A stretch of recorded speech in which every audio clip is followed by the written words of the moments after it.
bem-vindo ao Covil do Dragão aqui no Série Maníacos. Eu sou o Michel Arouca, esse é o Dragão Biriba e nós estamos prontinhos para começar o nosso papo sobre o terceiro episódio da segunda temporada de House of the Dragon. E hoje o papo tá muito legal porque tivemos vários arcos paralelos em desenvolvimento e muitas coisas importantes estão acontecendo. Eu quero começar o vídeo de hoje pedindo para vocês me acompanharem em um flashback. Vamos relembrar juntos algo que aconteceu na primeira temporada da série, especificamente no episódio 4, quando o Rei Viserys obriga a sua filha Rhaenyra a ouvir propostas de casamento. Vocês se lembram disso? Mano, a coitada tava lá, sentada, e uma fila de pretendentes ia se apresentando. E eis que naquela fila, um menino se apresenta. E ele já chega dizendo que a sua casa, Blackwood, ajudou Aegon I na conquista do trono. Lembrando que a gente tá trabalhando nessa série com 3 Aegons diferentes. Não podemos fazer a Alicent confundir as coisas aqui. Aegon I é o que conquistou os 7 reinos e fez o Trono de Ferro. Aegon II é o filho da Alicent, né, o rei dessa segunda temporada. E o Aegon III é o filho da Rhaenyra com o Daemon, que foi apresentado ainda pequenininho lá na primeira temporada pro Rei Viserys. Mas voltando, aquele menino lá da fila dos pretendentes se apresenta para Rhaenyra como herdeiro da casa Blackwood. E um rapaz bem ali do lado dele dá uma zoada, dá uma zombada. Os dois se insultam e acabam duelando. É uma briga que fica ali meio de segundo plano, mas ao que parece o menino Blackwood mata o rapaz da casa Bracken. Esse pequeno flashback é só pra lembrar pra vocês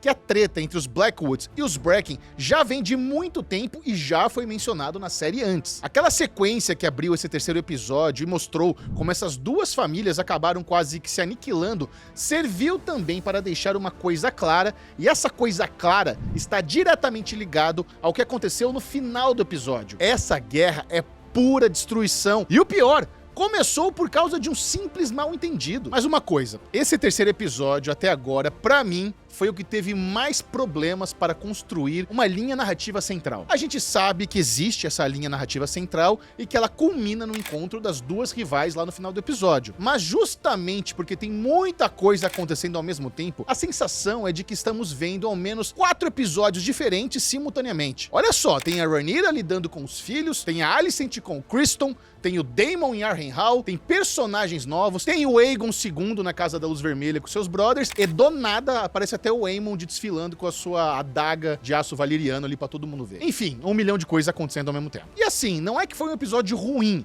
mas eu achei um pouco bagunçado. Me lembrou aquele excesso de informações que víamos muito na primeira temporada e que eu achei que eles tinham consertado, e eu até elogiei pra caramba o roteiro no episódio anterior. Mas eu acredito que a gente pode eleger um ponto específico de concentração narrativa, e eu acho que esse ponto se chama Harrenhal. Harrenhal é considerado o maior castelo dos 7 reinos, mas durante a guerra que resultou na conquista dos Targaryen, o castelo foi queimado e deixado em ruínas. O senhor do castelo naquela época se chamava Harren Hoari, e ele achava que o castelo, né, seria forte o suficiente para resistir a uma baforada do dragão do Aegon I, e adivinha o que aconteceu? O castelo não era forte o suficiente. Não foi a única vez, contudo, que Harrenhal e o incêndio tiveram seus nomes entrelaçados. Na temporada passada, o pai dos bastardos da Rhaenyra, né, o Sir Harren Strong, e seu pai Lionel Strong foram queimados vivos num assassinato lá planejado pelo Lord Larys Strong, que era o filho de Lionel e o irmão do Harren. Vocês se lembram dessa treta toda, né? É por isso que o Larys hoje em dia é considerado o senhor de Harrenhal. Mas como ele está mais interessado em ser o fofoqueiro oficial de Porto Real, né, ser o mestre dos sussurros, ele deixou o castelo aos cuidados de um parente, o resignado Simon Strong. Foi esse Simon quem deu de cara com o Daemon quando ele chegou lá no castelo querendo reivindicar Harrenhal para os pretos. Os pretos parecem achar que Harrenhal está situada geograficamente de uma maneira que facilite a aproximação com os possíveis aliados em Riverland. No fundo, o que o Daemon gosta mesmo é de chegar lá mandando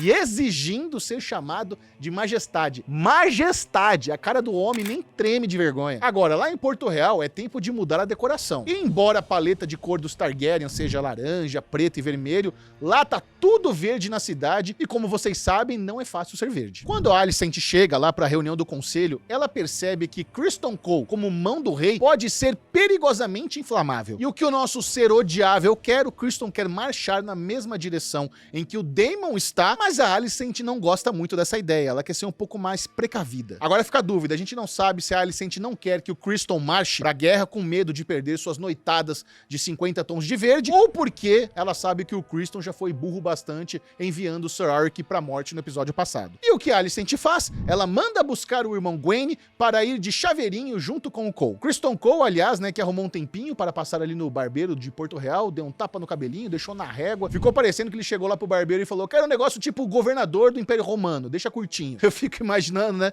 que depois de todo mundo ficar perguntando como diabos todo mundo envelheceu nessa série e o Criston Cole não, os produtores pensaram num jeito de deixar o personagem com uma cara de homem mais maduro. Mas dá pra chamar Criston Cole de maduro em alguma circunstância? Responda essa pergunta aqui nos comentários. Eu desafio vocês. Lá do outro lado, a Rhaenyra também está fazendo seus envios pessoais. Com medo do que pode acontecer, ela pede para Rhaena Targaryen levar para longe seus filhos pequenos. A Rhaena, coitada, faz aquela cara de prisão de ventre, ela claramente não quer ir, mas não tem escolha. A outra irmã, a Baela Targaryen, fica e já ajuda a rastrear com seu dragão o progresso do comboio do Criston Cole com o irmão da Alicent. Aliás, que cena linda naquele voo da Baela. Esse foi um momento bem crocante do episódio, aquele rasante que ela dá lá na floresta, lindo demais. E como esse foi um capítulo muito crocante, nada mais justo do que ter Croquíssimo acompanhando a gente essa semana.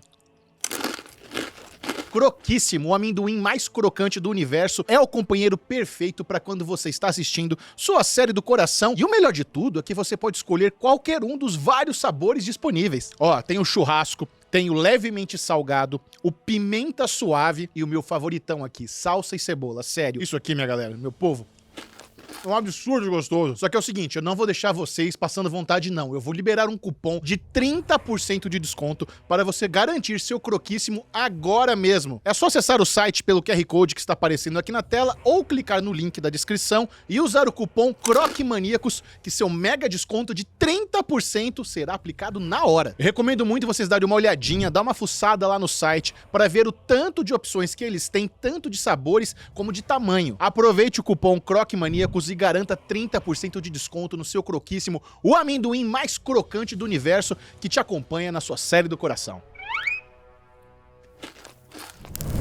Vamos voltar aqui pro pequeno conselho dos pretos. Eles querem mesmo é mandar uns dragões pra acabar com a festa, mas a Rhaenyra tá numa de: cara, vamos lá, eu quero ser justa, não é bem assim. E desde quando a vida é justa, moça? Ô, Rhaenyra, taca fogo nos verdes, fia, é isso que a gente quer ver. Mas vocês perceberam como tem aí uma narrativa central bem promissora? Pois é, o episódio acabou sendo um pouco caótico, porque teve todo aquele segmento do Aegon II com seus brothers caindo na noitada lá em Porto Real, e isso pareceu um pouco deslocado. E nesses 3 episódios, tivemos alguns personagens novos sendo apresentados que podem parecer meio aleatórios. Eu tô falando do Hughie, o ferreiro, o Alyn e seu irmão Adam, que parecem ter alguma ligação com Corlys Velaryon, e agora o Ulf, um bastardo que pode ser ou não filho do Baelon Targaryen, que era irmão de Viserys e Daemon, portanto tio da Rhaenyra. Não deixem esses supostos personagens aleatórios passarem batidos por vocês. Se a série está dedicando tempo de tela para eles, se a série está dando diálogos para eles, é porque alguma importância eles terão. E nesse episódio também tivemos o Gwen, né, o irmão da Alicent,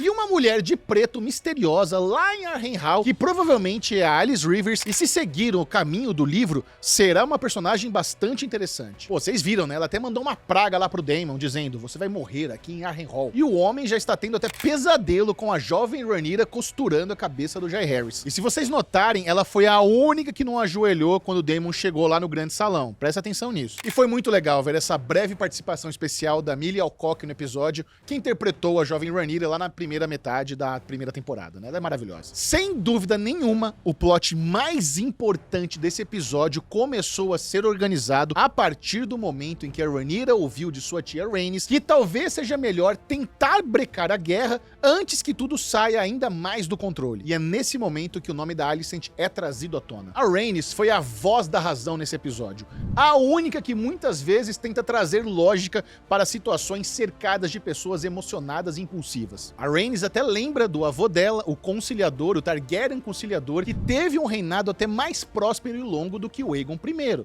Então ela tenta lembrar isso, que o nome Targaryen nem sempre precisa ser associado a treta, a briga, a sangue e fogo. Só que a Rhaenyra tá no momento onde ela prefere ouvir o nome do capeta do que ouvir o nome da Alicent. Mas ela acaba se lembrando que a Alicent mandou um corvo correio que ela nunca nem leu. E quando ela decide abrir, né, os bilhetinhos, ela descobre que a Alicent havia enviado um pedido de desculpas. Ainda que os roteiristas sejam diferentes, é impressionante como House of the the Dragon e Game of Thrones podem ser parecidas. De vez em quando, os roteiros, né, eles são calmos e tranquilos e trajetos e resoluções demoram semanas pra acontecer. Outras vezes parece que os roteiristas estão com pressa e tudo é alcançável de uma cena pra outra. E num piscar de olhos, a Rhaenyra está de volta a Porto Real no melhor estilo espiã da pesada, né? Tá fácil se infiltrar na fé do Sete e se aproximar da rainha, pelo amor de Deus. Mas tudo bem, não dá pra gente ficar cobrando verossimilhança de uma série que tem dragões e um recalcado desgraçado chamado Criston que nunca envelhece. E lá foi a Rhaenyra tentar conversar com a Alicent. E eu vou confessar pra vocês, apesar de eu estar aqui implicando um pouquinho como tudo isso foi orquestrado, eu dei uma vibrada das boas quando eu vi as duas cara a cara. Elas já são um marco da cultura pop como uma das melhores rivalidades do mundo das séries e eu curti muito, eu vibrei, eu confesso, não me envergonho disso. Eu vou falar um pouquinho mais sobre esse encontro no apêndice, mas vale lembrar que o enredo da interpretação errada que a Alicent dá às palavras de Viserys foi uma invenção da série. Sendo assim, esse reencontro entre as duas rivais é um terreno 100% original. Os roteiristas dessa série que inventaram tudo. Eu não esperava de forma alguma que os roteiristas fossem revelar o mal entendido tão cedo. Foi uma baita de uma cena, muitíssimo bem escrita, que foi levando a gente junto para a possibilidade de que a Alicent finalmente falasse sobre o maldito último desejo do rei Viserys. E pra mim, na minha modesta opinião, reside nessa cena final, exatamente nessa cena final, o ponto de ruptura definitivo. Aquele que estabelece de uma vez por todas que não tem mais como voltar atrás. Quando a Alicent rejeita os apelos da Rhaenyra e se recusa a aceitar seu erro, ela está deliberadamente autorizando aquele horror a continuar acontecendo e a Alicent vira, ali naquele momento, a vilã da série. There's been no mistake. E eu sei que isso pode soar como um choque para muitas pessoas que sempre consideraram a Alicent uma vilã, mas até então existia uma certa honestidade da parte dela porque ela realmente acreditava que o Viserys tinha mudado de ideia. Eu acredito que a Alicent realmente achava que o Viserys tinha mudado de ideia na última hora, mas a partir do momento em que ela descobre que interpretou errado e mesmo assim não abre mão de nada, não tem o que falar.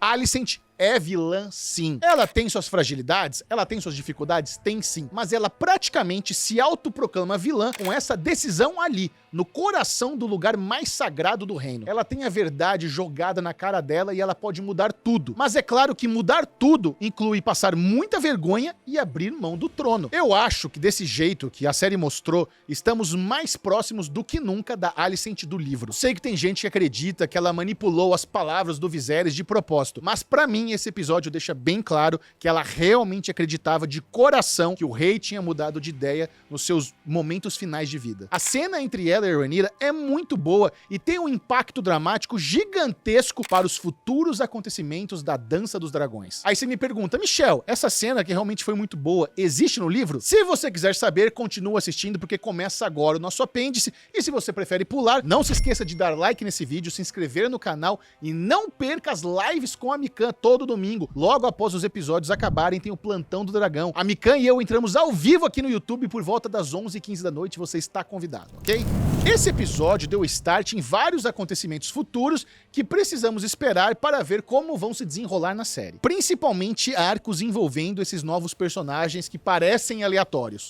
O tio bastardo de Rhaenyra e Alice, a mulher de preto que disse que Daemon morrerá em Harrenhal, têm papéis importantes no decorrer da dança. A gente já sabe que a Alice adiantou um spoiler de onde o Daemon estará quando morrer, mas ainda não sabemos se ele vai morrer do mesmo jeito que ele morre no livro e nem se vai ser na mesma época. Aquela viagem da Rhaena com os filhos da Rhaenyra mudou um pouquinho também. No livro ela manda apenas o Joffrey, mas na série ela mandou todo mundo, incluindo o Aegon III. Como no livro as idades dos filhos da Rhaenyra são mais avançadas, existe um arco que mostra o Aegon III e o Viserys II, os dois filhos dela com o Daemon, a caminho de outro lugar, quando uma nova tragédia acontece. Os roteiristas resolveram ou esqueceram esse arco e mudaram consideravelmente as coisas. Até que tudo fique mais claro, não dá pra falar muito sobre isso. Por fim, precisamos falar da cena final entre a Alicent e a Rhaenyra. No livro, a sequência que mostra a Alicent confundindo as palavras do rei não existe. De fato, a Alicent do livro é muito diferente da Alicent da da série e muitos consideram que a série aprofundou melhor a personagem. E existe um outro lado dos fãs que queriam que ela fosse a grande vilã mesmo, que só tá lá porque o filho quer ser rei e ela tá tomando conta de tudo e é isso mesmo. Só que talvez agora isso acabe acontecendo, já que ela sabe da verdade. Eu particularmente gosto mais da ambiguidade. O encontro entre elas em Porto Real não aconteceu no livro, embora mais pra frente o embate entre elas acabe ocorrendo, mas numa circunstância totalmente diferente. Vamos esperar porque eu acho que teremos esse embate ainda nessa temporada. É isso, amiguinhos. Até domingo que vem com o Plantão do Dragão e até semana que vem com mais um vídeo aprofundado comentando tudo sobre o episódio, ok? Beijo!